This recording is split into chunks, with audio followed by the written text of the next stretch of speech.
All right, we're about to dive into one of the most chaotic, brutal, and just downright fascinating periods in all of Japanese history.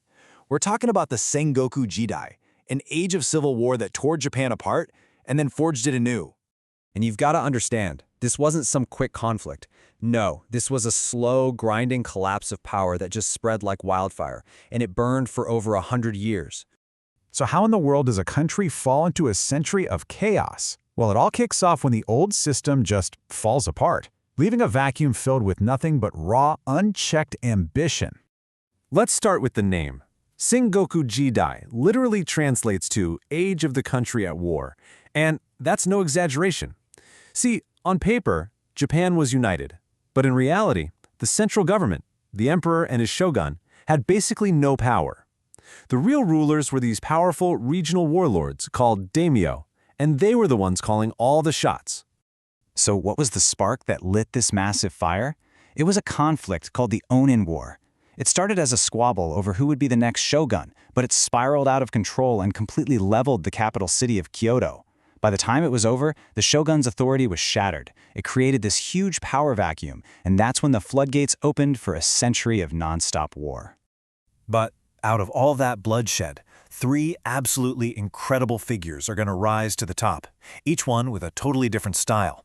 You've got the sheer, ruthless ambition of Oda Nobunaga, the unbelievable underdog story of Toyotomi Hideyoshi, and the patient, calculating long game of Tokugawa Ieyasu.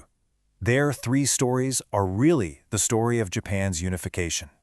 First up is the man who kicked down the door and changed all the rules, Oda Nobunaga. This guy was so intense, so visionary, and so ruthless, they ended up calling him the Demon King. Nobunaga was a true revolutionary. His victory at Okehazama against impossible odds put him on the map. But his real genius was in breaking traditions.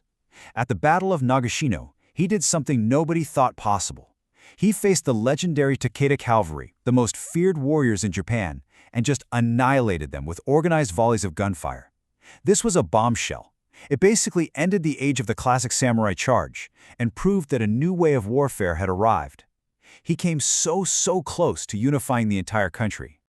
But just when he's on the very brink of complete victory, his whole story comes to a screeching halt, all thanks to these 5 chilling words from one of his own men. Yeah, he never got to see his dream realized. In 1582, one of his most trusted generals, Akechi Mitsuhide, turned on him. Nobunaga was ambushed in a temple at Honnoji, completely surrounded. With no way out, he took his own life. Just like that, the most powerful man in Japan was gone, and the nation was thrown right back into chaos. With Nobunaga gone, who could possibly fill that void? Well, get ready for maybe the greatest rags-to-riches story in all of military history. It's time to meet Toyotomi Hideyoshi. Hideyoshi literally started from the bottom. He was the son of a peasant. In Japan's super rigid class system, he should have been a nobody. He joins Nobunaga's forces as his sandal bearer. I mean, can you believe that? But through sheer, undeniable talent and strategic brilliance, he worked his way up to become one of Nobunaga's best generals. It's just an absolutely mind-boggling climb. The way his mind worked was just different. A perfect example is the siege of Takamatsu Castle. Instead of a bloody, direct attack, Hideyoshi looks at the terrain, sees a river, and gets a wild idea. He builds dams and diverts the entire river, creating a lake around the castle and literally flooding them out. Who thinks like that? So, when Hideyoshi hears that Nobunaga's been killed, he's in the middle of that very siege, but he acts with lightning speed. He instantly makes peace with the enemy he's fighting, whips his whole army around, and marches them back to Kyoto at an insane pace.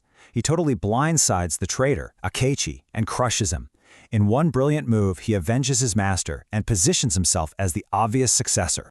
So while Hideyoshi is making his lightning-fast power grab, there's another key player on the board, just quietly waiting, biding his time. This is Tokugawa Ieyasu.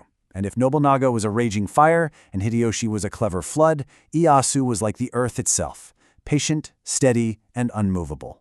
Ieyasu's entire life was a masterclass in playing the long game. He grew up as a political hostage, learning to survive by being smarter and more patient than his captors. He knew he couldn't beat Nobunaga, so what did he do? He became his most reliable ally.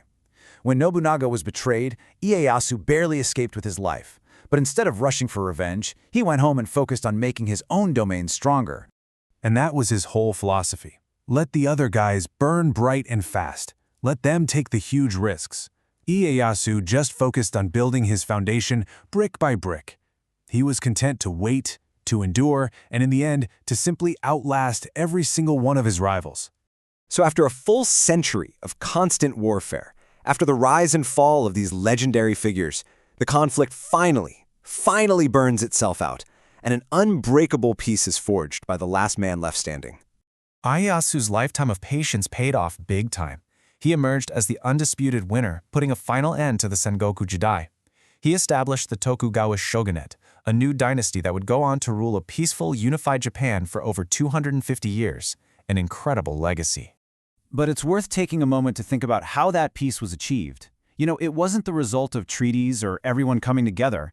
It came because the country was utterly exhausted from war, and one man was powerful enough to enforce his will on everyone else. Peace through absolute rule. So that leaves us with a pretty heavy question. Was it worth it? Was that the only way to end the chaos?